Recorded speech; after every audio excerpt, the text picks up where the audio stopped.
hear your vote. I'm trying to call your attention to one area we are all guilty. Both corporate Nigeria, the church, my primary constituency, we are all guilty of it. We have left politics to politicians alone. One of my colleagues at the bar, we call at the same time, I think it's in Georgia, we call him up here now, needed some funds to be spent at local government. It's never been there. So he drove there one day to have his ward representative to help him stamp this document. I don't know exactly the details of the story. And while he got to the local government secretariat for the first time, he found out that his plumber is the one representing his ward. The plumber was coming to his house, said, "Oh, I've not been seeing you." He said, "Yes, I've been doing work here at the local government." The man had become so big, and he felt so sorry for himself that at his local government, his work representative was his plumber. If I ask you tonight, how many of you know your local government chairman or local government secretariat? I'm not sure anybody here knows. We're not interested at all. And these men eventually make decisions on our behalf as binders. They make laws that we have to obey. They pay themselves. You saw the scandalous thing going on between the Senate and the Central Bank governor, when he exposed what kind of remuneration they were getting at the Senate. They tried to intimidate him. He would rather resign than be intimidated. This is what is going on in our country. You are not interested, you are interested in your business, you just want to pay your taxes.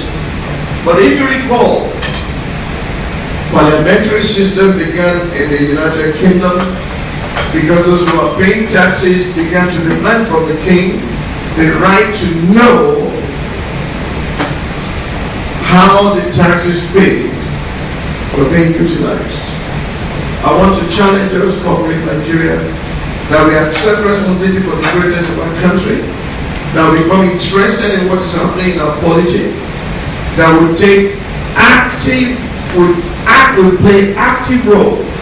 And for example, the CPC government, regardless of what we have put in our manifesto, we need every word there.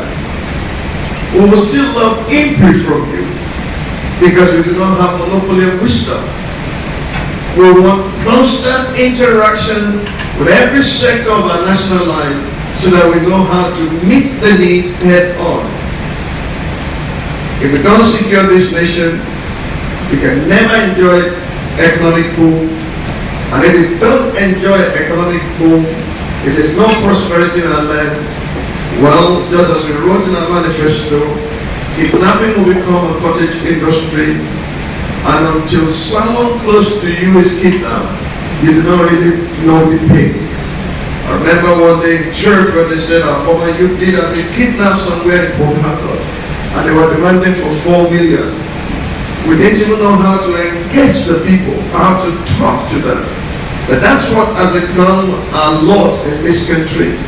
Not to talk of all kinds of religious crises that is bedeviling our nation, and to think that we are expecting foreign investment in our country under these circumstances.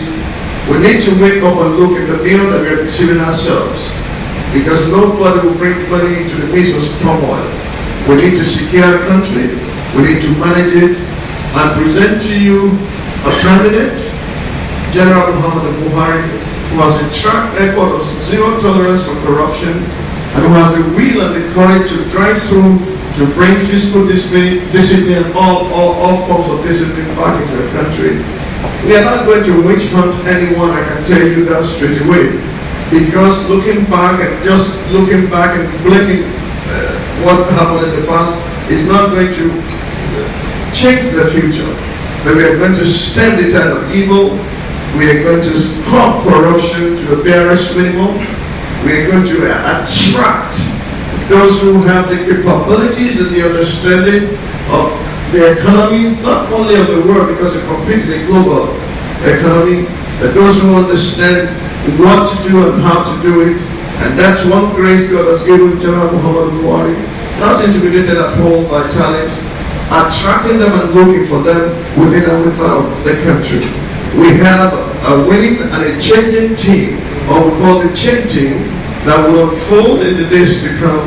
We will be cooking these things, and we're going to obey it step by step when we start our road shows and our town hall meetings, and when we get to unveiling exactly what timelines we are going to deliver everything we have put in our manifesto, because these things are doable. They're being done in every other country. Mention power. It is not rocket science. Ghana can have it here, but we're trillions of our money, and we are getting very little result for it, because a large chunk of that goes into private pocket.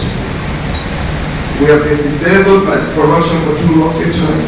Time has come for us to rise up, secure our nation, manage it, bring about policies that will create an environment conducive for businesses to truly blossom. And I trust God that in the days to come, the required will and the courage to do so will not lack. Because once we get in there, you can be rest assured we will resist that. I want to thank you for your patience. I'm a bit tired myself. I'm looking forward to a good night's rest. Before we hit the roads tomorrow again and continue campaign. Thank you for listening. I hope I did both.